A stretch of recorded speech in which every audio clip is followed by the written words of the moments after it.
Phone call తో మీ బంగారాన్ని విడిపించి ప్రెజెంట్ మార్కెట్ రేట్ కే కొని బ్యాలెన్స్ అమౌంట్ ని క్యాష్ గా లేకపోతే సమానమైన బంగారాన్ని మీకిస్తుంది అక్షయ గోల్డ్ హబ్. భారత్ ఐరోపా సమాఖ్య మధ్య చారిత్రక స్వేచ్ఛ వాణిజ్య ఒప్పందం ఖరారైన వేళ అమెరికా ఆర్థిక శాఖ మంత్రి స్కాట్ బెసెంట్ కీలక వ్యాఖ్యలు చేశారు. తమపై యుద్ధానికి తామే నిధులు ఇచ్చుకుంటున్నామని ఐరోపా సమాఖ్యను ఉద్దేశించి బెసెంట్ విమర్శించారు.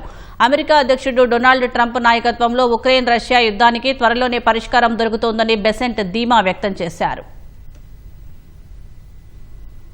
భారత్ ఐరోపా సమాఖ్య మధ్య సుదీర్ఘ నిరీక్షణ తర్వాత మదర్ ఆఫ్ ఆల్ డీల్స్ గా అభివర్ణిస్తున్న చారిత్రక స్వేచ్ఛ వాణిజ్య ఒప్పందం కుదిరిన వేళ అమెరికా కీలక వ్యాఖ్యలు చేసింది.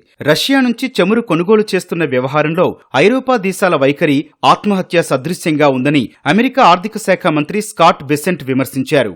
రష్యా నుంచి చమురు కొనుగోలు చేస్తున్నందుకు భారత్పై 25% సుంకాలను విధించామని, కానీ యూరోపియన్లు భారత్తో వాణిజ్య ఒప్పందం కుదుర్చుకున్నారని వ్యాఖ్యానించారు. రష్యన్ చమురు తొలుత భారత్కు వెళ్తోందని, అక్కడి నుంచి శుద్ధి చేసిన చమురు ఉత్పత్తులను ఐరోపా వాసులు కొనుగోలు చేస్తున్నారని తెలిపారు. తద్వారా ఐరోపా సమాఖ్య తమపై యుద్ధానికి తామే నిధులు సమకూరుస్తున్నట్లు ఉందని బెసెంట్ విమర్శించారు.